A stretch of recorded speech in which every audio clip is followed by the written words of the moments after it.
We expect a few more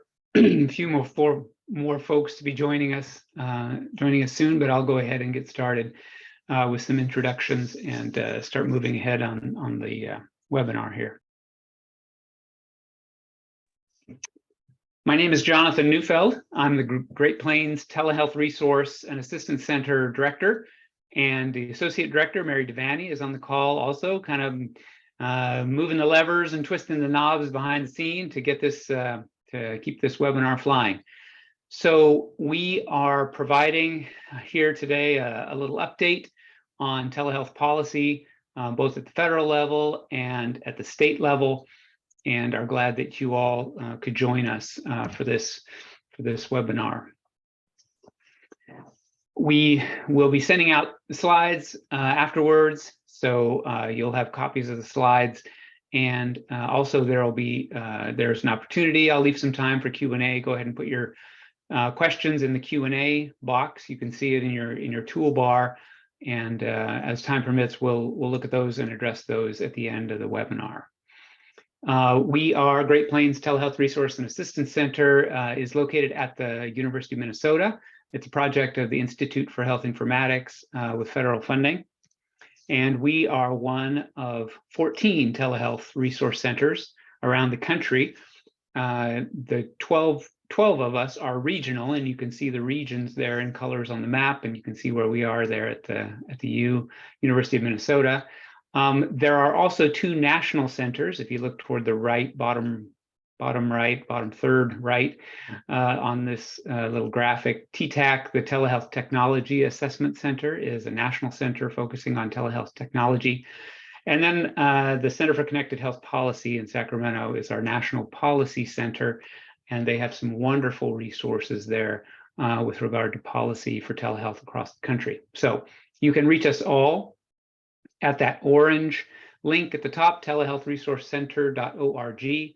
It has some kind of greatest hits stuff at the national website, and then links to all of the Telehealth Resource Center websites. And we share alike among all of us. You can contact any of us anytime, and don't hesitate to reach out to us, because we do most of our best work in person, consulting one-to-one, and everything that we do is free, except for a few little things that we do that are proprietary every now and then. But just about everything we do is free. So do reach out to us and let us know how we can help. I'm going to talk about telehealth policy today, and I'm going to provide a little bit of a structure and overview of telehealth regulation, just so you can understand kind of where the moving parts come from and how they fit together. And then along the way, focus in on some of the federal updates and where we are and what we expect to happen as the public health emergency comes to an end. And then I'll talk about what's happening in Minnesota and where we are with Minnesota policy. So a nice little overview, and you should be able to understand some of those issues by the end of the session here, as well as recognize various types of regulatory layers in telehealth and how and why they move separately. All right, a little bit of regulatory context, and most of you recognize this now, and if you've been in healthcare, it's not unfamiliar to you, but there is a layer of what's legal and a layer of what's reimbursable, and we need to recognize those, because the various laws that we're going to talk about and policies that we're talking about impact those two things differently. There are things that you can and can't do in telehealth, and there are things that you can and can't get paid for in telehealth. And usually they align, often they align. But as anyone who's worked in healthcare knows, I'm a clinical psychologist. I learned this very quickly. There's an awful lot of stuff that you can do that you can't get paid for. And of course, you want to be cognizant of that and focus on the things that you can get paid for. And it has a lot of implications for what you can do practically. Starting out with what's legal in telehealth. So the things that apply to what you can or can't do, there's a federal layer and a state layer. And the federal layer is, in a nutshell, everything that has to do with healthcare generally. Telehealth is a form of healthcare, so all the healthcare regulations like HIPAA, privacy and security laws, there's the Stark law and anti-kickback statutes that talk about referring patients to businesses you own, or paying other organizations for referrals, which you can't do. And it comes up in telehealth conversations, because those are things that sometimes happen when a telehealth organization, a hub, provides software to a spoke or different things like that. You can sometimes run afoul of some of these issues, and of course, false claims and other issues in healthcare we have to avoid. There's one law that comes up a lot, and I'll say a little bit more about it later. The Ryan-Haight Act specifically talks about requiring in-person evaluations before you can prescribe a controlled substance. And there are actually some very current updates on that, which I'm not going to focus on today, but I'm doing an echo session in a few weeks that will focus on that. We can let you know on a link to that if you're interested in that specifically. I'll say a little more about it. And then there's every now and then states tend to put a layer of their own on top of that. And in fact, primarily what can and can't be done by telehealth is regulated at the state level through licensure laws, through the licensure laws that govern the providers that are providing services via telehealth. So national associations publish ethical guidelines, and then states often put those into law for their licensees. And then also states every now and then will add an extra layer about controlled substances or about what types of providers have to do what. Minnesota famously has a separate registration and attestation that you are complying with all the laws that you have to sign and submit to Medicaid to get paid. So there are some state level laws as well. Certain controlled substances or abortion services is another one. I just kind of dropped this map in here. This is a map of how various states control access to abortion via telemedicine. It's just a current social hot button issue, and so states sometimes want to pass laws about that as well. So those are the two layers of what you can and can't do with telehealth. Now, what's reimbursed, of course, is a little different, and of course, anyone in healthcare knows that it's payer by payer. It varies, and what that means is that Medicare, at a national level, sets policies that it will pay for or not pay for. And then every Medicaid plan in every state has its own layer. Sometimes Medicaid says we do what Medicare does, and sometimes they say, oh, no, we're going to do it a little differently. And a lot of times these are practical kinds of issues, like our claim adjudication system is set up this way, and so we want you to code this way or that way. Or they have certain policies about what they pay for or don't. Fortunately, we'll get into this later. Minnesota has a nice website that covers a lot of it with a lot of resources there. And then, of course, commercial plans also have their own sets of policies about what they reimburse and don't. Sometimes controlled a little bit or determined by state law, and sometimes by the whim of the payer there. Although that's a little bit less, getting a little bit less. So let's talk a little bit about how we got here and what happened last year. As you all remember, 2020 was an unprecedented sort of global pandemic, and the floodgates were just kind of opened as far as telehealth. Let's just do everything any way possible, suspend rules. And it really made possible a lot of things that up until that time were not legal and or not reimbursed. And in fact, some of the other research that we've done at the Institute points to the fact that most of the telehealth that has been done since 2020 until today, most of it took advantage of one or more of those flexibilities. So what most people understand and experience as telehealth is only possible because of those flexibilities that were provided because of the pandemic. In 2021, we were making a lot of adjustments, trying to figure out how do we code this, how do we build this, how do we know what we're doing, how do we optimize what we're doing, trying to figure out a little better. So as the pandemic, stretched on and the PHE stretched on, how can we get a little better at what we're doing? And then last year, it seemed like that continued, as well as a number of things started coming into focus at the federal level. What happens when we get to the end of the PHE? Do we fall off the COVID cliff? All of a sudden, everything's not going to get covered. And some sort of return to something like a normal, we started thinking about what that would look like. And toward the end of 2022, a couple of very interesting things happened. Several. One, the Medicare physician fee schedule came out at the end of 2022. There was actually also changes in 2021 that impacted us, and I'll talk about those in a bit. But Medicare physician fee schedule, these are new permanent rules under Medicare. So they go into place and they stay in place. Even though there are some temporary policies still in place, those Medicare physician fee schedule changes are permanent changes that, they vary. There are changes every year, but they are intended to be permanent from there forward. Although we did have one little rescission of a permanent policy, the certain CPT codes for audio only that Medicare put in and then pulled out the next year, but we'll get to that too.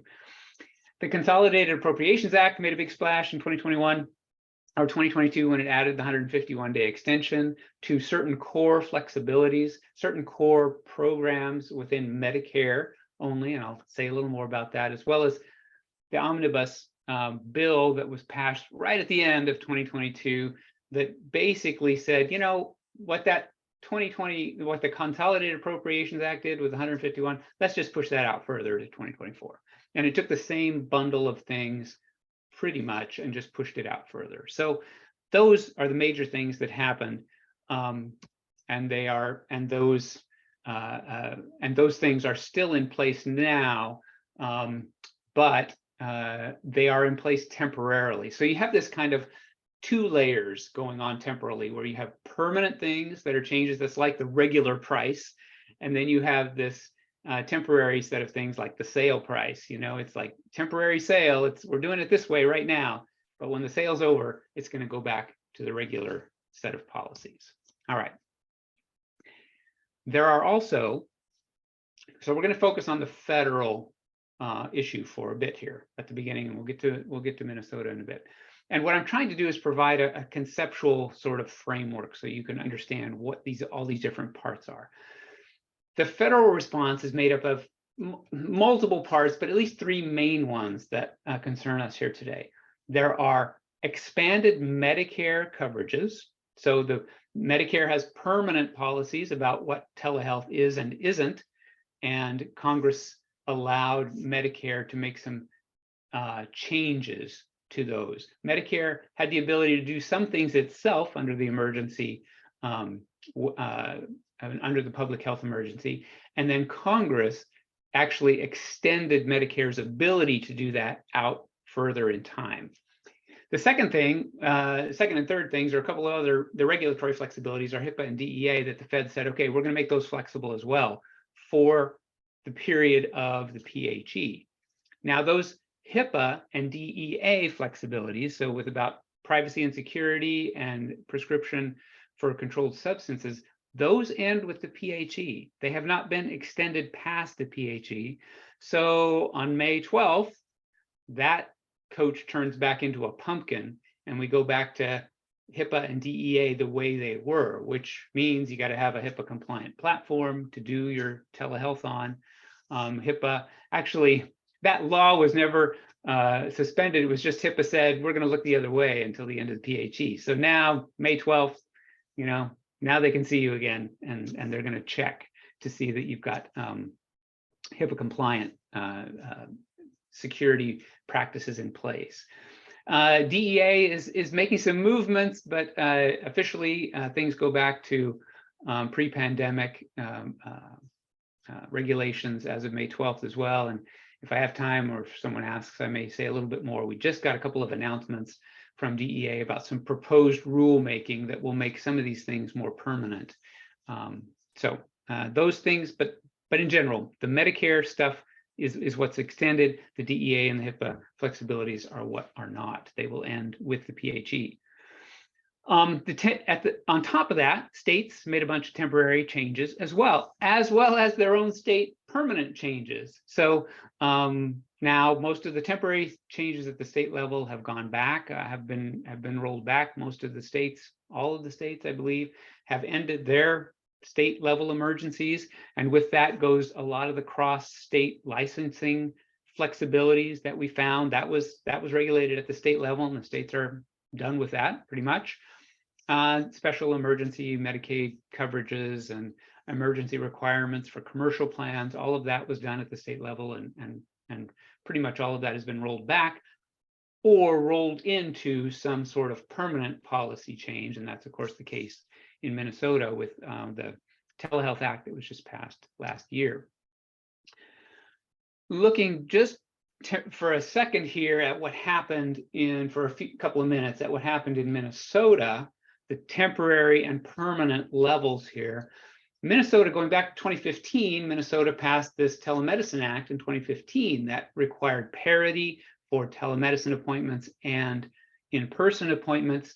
But remember, way back then, oh my goodness, 8 years ago, audio only was not even part of the telehealth lexicon. It was specifically excluded. Telehealth was live video and some store and forward. But anyway, we have that Parity Act back in 2015. During the COVID public health emergency in Minnesota, Minnesota declared a state emergency and made some changes in 2020. Then last year, well, 2 years ago now, get my years straight, Minnesota passed a set of permanent regulations for telehealth that would apply to Medicaid and commercial plans in Minnesota. Although at least famously, one of those regulations has a sunset date that's coming up here this year, June of this year. The audio only flexibilities or policies expire. And then also as part of that act, there was funding for a preliminary telehealth study report, which I'll mention a little bit, and then a final report a year from now, when the legislature finally should have some really good data about what telehealth has been doing in Minnesota while we've had these extra coverages. The Telemedicine Act of 2015, as you all know, had some regulations for managed care and fee-for-service programs, originating site and patient locations in their homes, et cetera.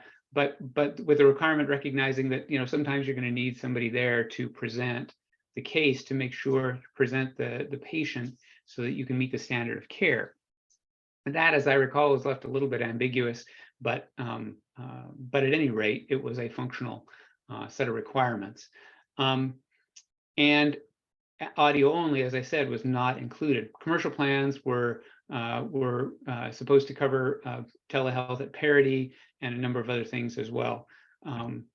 Then in March of 2020, in our temporary emergency action, some waivers were passed that reduced a bunch of restrictions, including making the home a permanent eligible site, allowing out-of-state providers or providers who have valid licenses in other states to practice in Minnesota temporarily. And this is for people driving across the border. And then, of course, famously, audio-only phone was allowed for any legitimate telehealth service, anything where it's reasonable, feasible to use it. And the same with some waivers for the commercial side. The Telehealth Act in 2021 expanded telehealth again in Minnesota, extended payment parity to include telephone-only visits. Okay, but again, temporary with a sunset on that one. So you get paid the same for an audio-only visit. And then, as I said before, directed the studies for public sector insurance, commercial insurance, and also there's a parallel Minnesota health coverage plans or Medicaid study going on as well. The preliminary reports are in the final stages of review, I believe, at this point. I mean, they were due in January, but I think they're still under some review. And then a group is being pulled together to advise the state going forward and working toward the final report, which, as I said, is due in January next year. There is more information about this on the Department of Health website, and actually, yeah, a fair bit of information about that process. So back to the federal changes. As I said, temporary and permanent. The permanent federal changes, a number of them were included in the Consolidated Appropriations Act of 2020. And then Medicare made some changes as well. The main ones that I want to underscore is that audio-only care under Medicare is now allowed permanently for mental health care. Okay, that's a permanent change. It's not going away. Medicare pays for audio-only services for mental health care and substance use disorder, for that matter. FQHCs and RHCs also are permanently allowed to treat telemental health care as in-person care. They can, I mean, there's some billing and coding issues, but as far as what FQHCs can and can't do, can and can't get paid for, telemental health care is functionally equivalent in their administrative world as in-person care. So that's a nice permanent addition. And of course, Medicare also added at the federal level place of service 10 so that we could specify the patient's home as separate from O2 place of service, which is for telehealth. And then the FQ modifier for those audio only visits as well, that was added at the federal level. The Medicare physician fee schedule from last year also made some permanent changes. And this is where we saw the feds take back the audio only medical E&M codes. Now, recognize that is a specific set of 3 telephone E&M codes, those 99441, 442, 443. Those are specific codes that say it is telephone contact between qualified medical provider and a patient to do, short, medium, long evaluation and management sessions. The reason Medicare pulled that back is because they felt that in their telehealth mandate, which was put into law back in 1996, 97, and 2000, the laws that stand on the books about what Medicare can and can't cover for telehealth, they felt that adding these codes to their list of covered telehealth codes was going beyond their congressional mandate, that legally they couldn't do it. They did it during the public health emergency under emergency powers, but they felt like we can't really do that permanently, and so they pulled that back. Now, recognize that that's different than the temporary emergency audio only coverage of all of the other telehealth that Medicare allows. So functionally, you can do the same thing. Instead of billing 9944123, you can bill 99214, 21234, and then add an audio only modifier and get paid the same right now until December of 2024. So functionally, you've got the same ability to provide the same audio only E&M service. It's just that Medicare felt that these codes couldn't be added, these specific codes couldn't be added to the permanent list. So Medicare is covering audio only on a temporary basis until the end of the PHE, and then it was extended 151 days, and then it was extended until the end of 2024. So we've got almost 2 years to do that with Medicare, all right?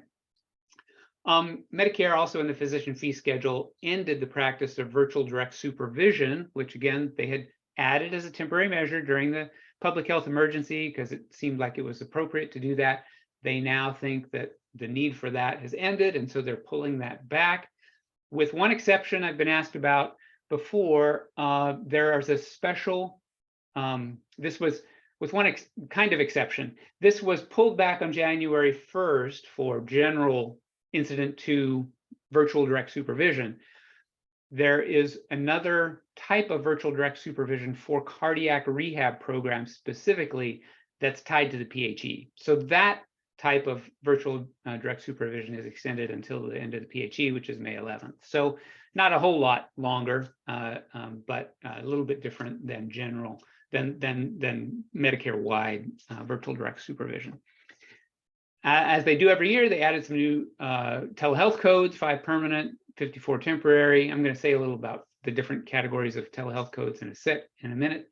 And then the temporary codes and in-person mental health requirements were delayed pursuant to congressional action until 151 days post-PHE, and now they'll be deferred even longer until December 31st of 2024. So all that went into effect January 1. Now, a little aside about those categories. I said I was going to say something about these. CMS has permanent telehealth codes. They have some code. These were the ones that were designated in 1996, 97, and 2000 in the original. They weren't in the law, but the law says, the law says we will cover outpatient healthcare and outpatient psychiatric care. And so those were added originally. CMS has taken it under its own authority to say, you know what, here's a bunch of other codes that are similar or enough similar that we think they are also fit into that mandate. So that's category 2, the ones that CMS has added. And those they feel are permanent, they're not going away. Those are part of the core telehealth codes. Category 3 is codes that they think are going to become category 2 eventually, but there's not quite enough evidence, but they're going to cover them in the meantime until they become category 2 codes. So all of those codes are in a sense permanent telehealth codes for Medicare. And then there's a number of other codes that are temporary that Medicare says, hey, we don't have the authority to make these permanent because the law back in 96 and 2000 didn't let us. But during an emergency, we can do this. So they've added a bunch of codes, and that's the temporary codes that Medicare talks about. Okay, so they're permanent ones that Medicare feels it has the statutory authority to pay for, and then there are the temporary codes. There's another set of things you have to be aware of about these Medicare's codes because, and I'll say more about this in a bit, but in those laws, it says that they can only be paid when the patient is in a rural area, and they can only be paid with certain providers. There are a number of other restrictions that are placed on what is telehealth in Medicare. And so Medicare has a couple of other strategies that they use to to flex that and also to get around that I'll mention in a bit. Now, and I'm going to come back to the Medicare codes in a bit. The Consolidated Appropriations Act of 2022, just to revisit that for a bit, it defined a set of temporary Medicare policies, or defined a set of Medicare telehealth codes and extended them for 151 days past the PHE. Now, Medicare by itself, under its own authority during the public health emergency, expanded coverage. But to go past the public health emergency, they needed Congress to act. And so Congress acted and said, okay, we're going to give you an extra 151 days. That's a little bit why all the shuffling and movement here, because Medicare itself, during the public health emergency, says we can cover whatever we think is appropriate for the emergency. But once the emergency ends, then what? So the CAA, the 151 days, it was kind of like, okay, we're going to soften the landing. And that took Congress acting to do that. Now, the main thing they did here is they defined a set of services, defined a set of expansions, which are other providers, PTO, TSLP, audiology. Those are not in the original Medicare laws. Congress is adding them temporarily. They're saying, okay, we're going to add those. Coverage of core telehealth services, which I'm going to say in a minute. The main things that Medicare defines as telehealth, those can be delivered by audio only. That's part of this flexibility that Congress allowed and allowed it to extend. FQHCs and RHCs are specifically excluded in the original law, and so Congress said, yeah, we'll allow those to add. As a practical level, it only applies to medical care because CMS already said we think we can allow it for telemental health care. Little interesting kind of interpretation there, but because CMS said we're going to do it for telemental health care, this flexibility here allows it for medical care, again, temporarily. And then the in-person requirements that came out of nowhere in 2020 or 2021 were delayed in this act, and the first dollar coverage for high deductible plans to make sure that if telehealth wasn't coverage and you have an HSA or something, you can apply that money to telehealth. A couple of other minor things, but these are the main changes in that CAA. The Omnibus Budget Act at the very end of last year extended out that deadline, but it assumed the same group of things. So that same temporary suspension of geographic restrictions, the same inclusion of the home, same inclusion of other providers, delaying in-person mental health, allowing reimbursement of audio-only services for core, all of that was just assumed the same, and they just moved the deadline further out, or the extension further out to December 31, 2024. So that's what we talk about as the end of Medicare's coverage for those core services. And now let me talk about those code types and core services, what I mean by core services. These are the services that were defined back in 96, 97 and again 2000, and that Medicare has kind of shoved into categories 1, 2, and 3 also. These are the things Medicare defines as telehealth. And it's important to recognize that Medicare, once Medicare defines it as telehealth, it is subject to some limitations. The original law said professional consultations, office visits, and psychiatry. And then CMS said, okay, that means this code, this code, this code, this code. It lists all the exact codes. The law doesn't have the codes in it. Secretary of HHS has added a number of codes that are similar, but they're all subject to the same limitations. It has to be live interactive video. There are geographic limitations, rural originating sites. There are provider types. All of those limitations apply unless there's an emergency, right? And CMS can only suspend or change those restrictions temporarily in an emergency, all right, by a waiver. And that's what they did. But they also can't extend it beyond the emergency, right? So that's why Congress needed to act to extend it. A couple of other things. During those emergency codes, during the emergency, CMS added a number of other things like the audio-only E&M codes, those 4412 and 3, that they've now pulled back saying we can't extend those any further. The codes for the PTOT and language folks, so that they could bill something. Now that they're a covered provider, they need to be able to bill something. And so CMS added some of those codes, and then a number of other temporary codes that just sort of made sense because it's a pandemic. And if people can't travel and they're at risk, we can't, these certain providers can't do anything. So we'll add a few temporary codes in there as well. All right. The other thing, though, that I want to point out, and I've said this before, if you've heard some of my policy talks, CMS is moving a number of virtual care codes out of telehealth. They never define them as telehealth. They define them separately, and they don't put them in that category, including remote monitoring or the care management codes, chronic care management, collaborative care management, transitional care management, principal care management. Those care management codes are monthly services that you can use messaging and video and a number of other technologies, but they are not telehealth. CMS specifically says they're not telehealth. Digital E&M, when you use interactions through a patient portal, or virtual check-ins, those telephone calls before or in addition to primary care visits, all of those services CMS defines outside telehealth so that they are not subject to the same limitations. Okay, so it's important to recognize that people might be doing certain things. Oh, you're talking to patients on the telephone. Cool. The part of the reason you can do that in non-rural areas is because they're defined outside of telehealth. Even though in common use we use the term telehealth to cover a lot of them, Medicare doesn't, and they're very picky about their words, and it's partly because they want to be able to do this sort of a thing and allow for a broad range of coverages. The sort of canonical list of what Medicare covers and when it's covered and all the restrictions on it is available online. You can download it, refer to it.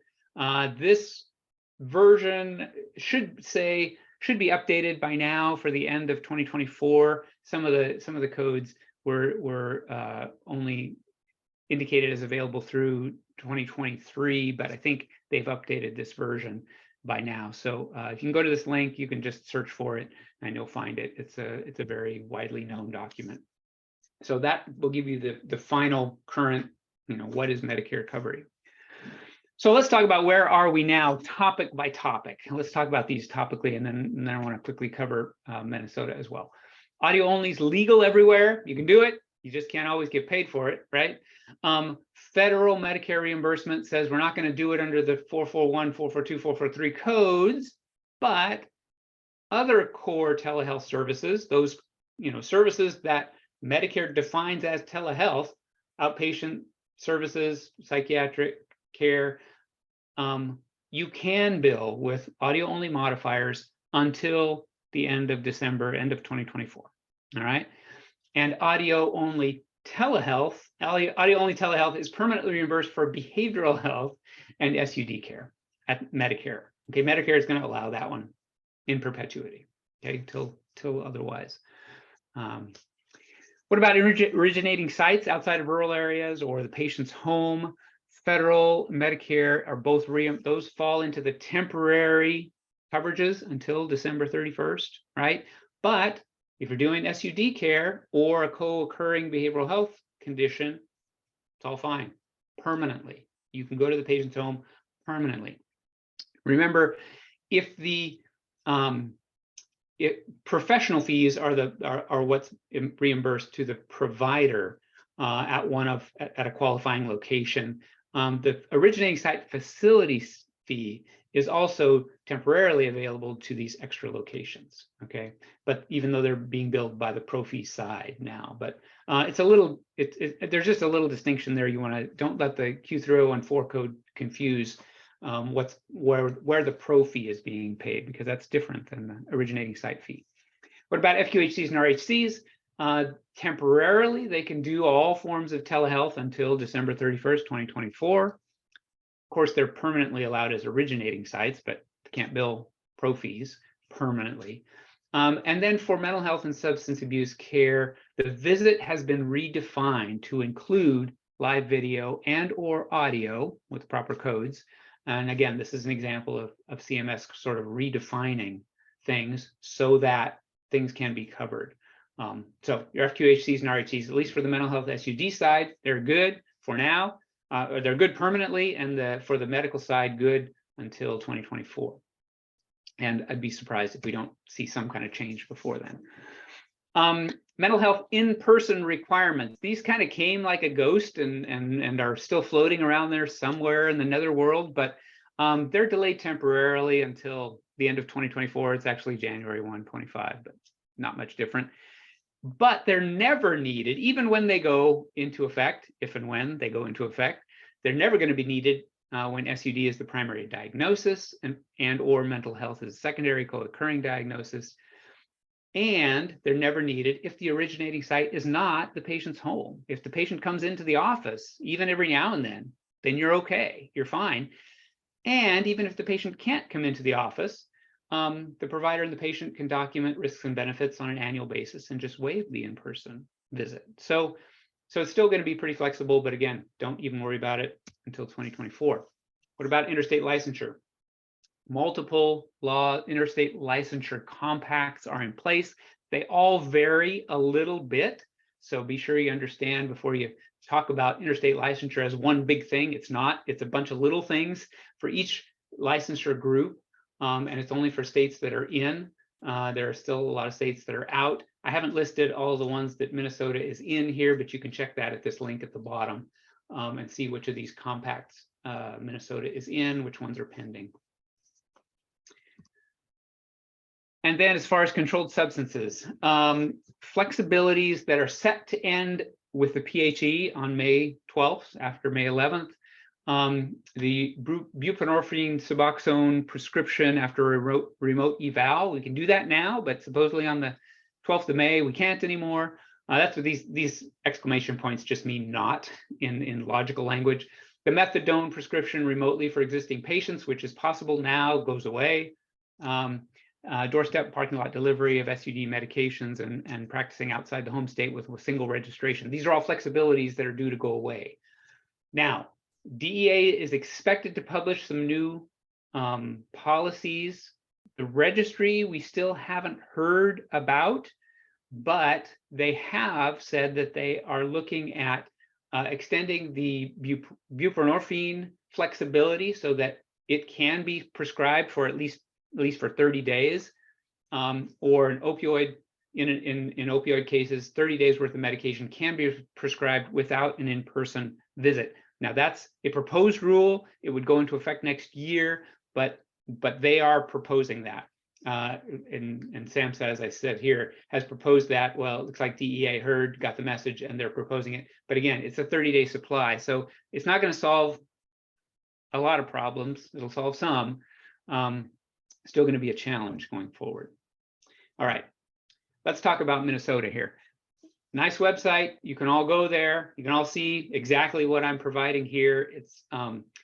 It's not super simple, but it is at least available, and you can use it as a reference. And I think it's clear. I think they do a good job of providing the information that you need. They define telehealth a little bit ambiguously here, as far as I'm concerned, where it says it's real-time two-way interactive audio and visual communications. We're not sure if that means audio and visual or audio and or audio visual, right? Though you can kind of see as we go through this, they do mean audio in some cases. And then the main other point they make is that providers are held to the same standards and context. So you have to meet standard of care. You have to abide by all of your ethical regulations, et cetera. Telehealth includes secure video conferencing, store and forward technology. So that's not real time, but not quite. But it says it right here in certain situations. And then audio only communications between a provider and a patient until that deadline, which was set in the 2021 Act, July 1, 2023. Unless things are changed, unless they make an extension or a change of policy, audio only is good until July, until the end of June. All right. Store and forward, what they say on the and by the way, these, other than the audio only temporary sunset, these are now put up by Minnesota Medicaid, Minnesota Health Coverage Programs as their permanent policies. Okay, so these are not temporary. We are out of the temporary world with regard to Minnesota policies, other than, like I say, that audio only thing, which is still kind of in play. Store and forward includes a lot of different types of services that can be provided and information that can be exchanged.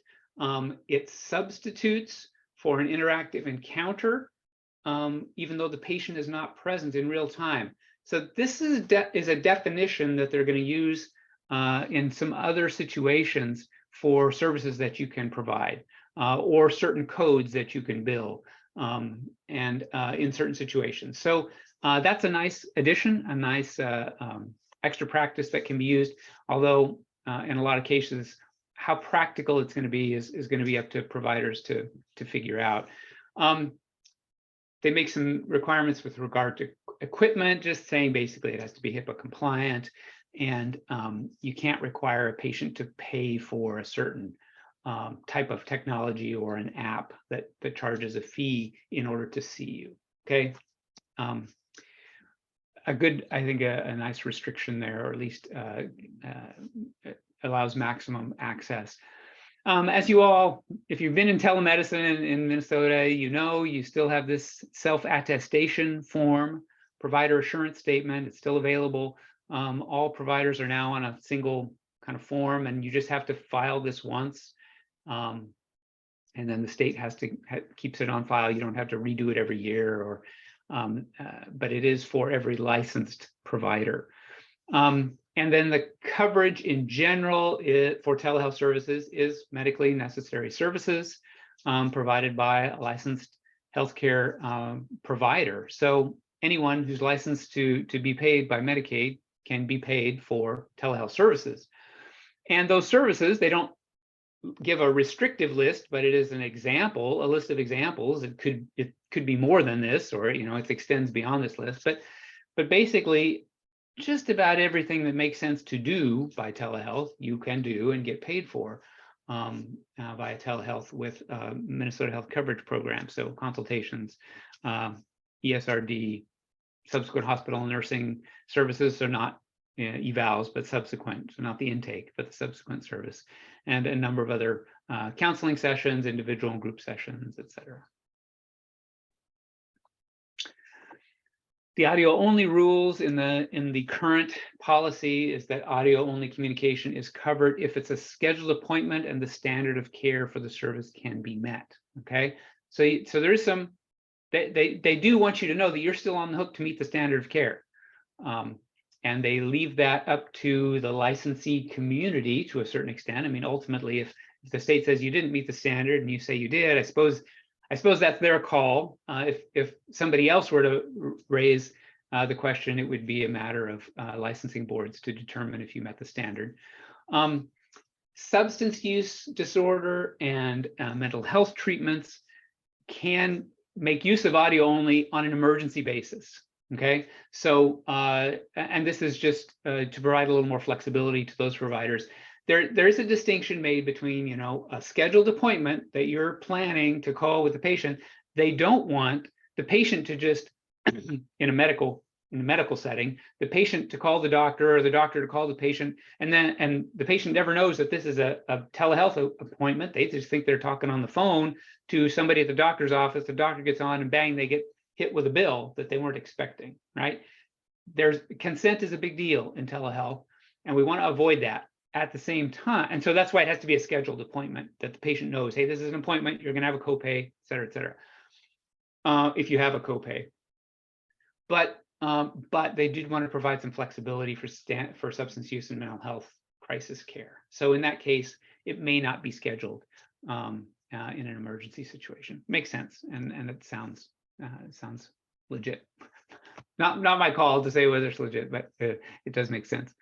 So emergency room video consultations are another sort of extra area that they define, and that is a two-way interactive consultation when there isn't a physician available in the ED. And in this case, the emergency department is designated as the originating site where the patient is, and there's no doctor, there's no physician there. The nurses are taking charge the patient there, and the ED physician is at some other site. Interesting thing here is that in that bottom paragraph, the ED physician can still bill their ED pro-fee code, and if there's a physician on site, they can also bill an E&M code. So there is a situation here where both physicians can bill a code if two physicians are working on the same case. So just something to point out because it comes up an awful lot in consultations, in talking about consultations. The Medicaid site also specifically lists some non-covered services. These are things that it used to say, the first one used to say telephone, email, and fax. Now it just says email and fax because, of course, audio only has become a thing where it wasn't before 2020. Electronic communications that aren't secured, so they want to be sure that you're only doing secured stuff. We're not going to cover it if you're not. Simple encounters like a prescription renewal or a scheduling or a reporting of test results, things like that, non-clinical stuff. Those aren't covered services. They just want to be clear about that. All right. Finally, I'll point out a couple of resources and then I'll go to some questions. We do our best to maintain a page of telehealth, Medicare, both Medicare and state telehealth policies on our website at gpTRAC.org.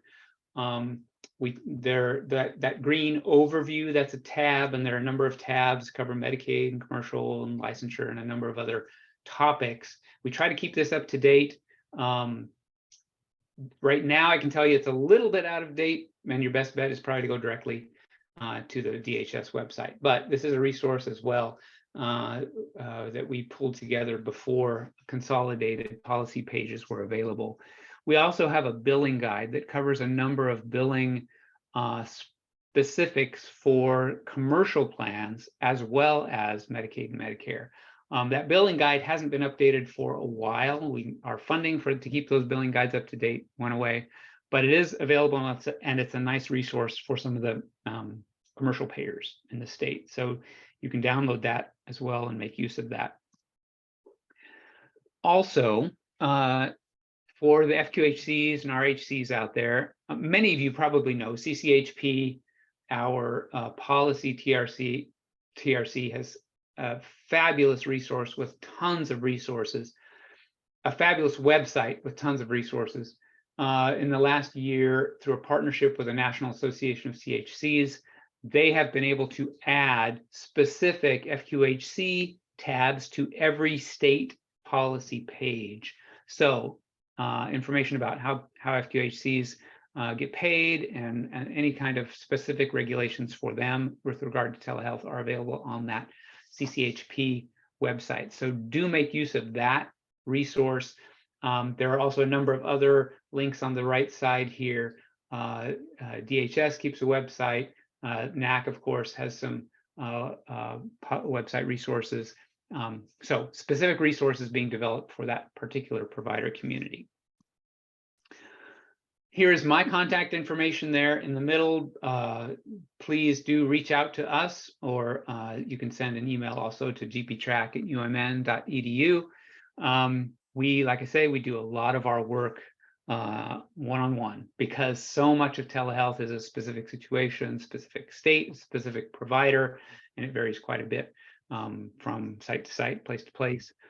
And then finally, I want to just emphasize or let you know and underscore the fact that we have our big conference coming up in May 23rd and 24th, Tuesday and Wednesday. It's in Minneapolis at the Mall of America at the Radisson Blu there, a fabulous venue. And we are so excited about our plenary program this year. We have some really, really big name heavy hitters coming in to talk to us about the world of telemedicine and what's going on across the world of telemedicine and telehealth. And that's just part of it. As you know, if you've been there, the plenaries are part of it. We also have a fabulous breakout lineup with things for CCBHCs, other mental health providers, behavioral health providers, things for FQHCs, things for large health system programs. We have a thing we're doing this year called the Splash Session, which is going to be a new experience. It's like speed dating for telehealth programs. You're going to get to meet and talk to a lot of different telehealth programs from across our region in a short period of time. It's going to be really fun. As well as not just our region, our 6 states, but we're extending to 9 states this time.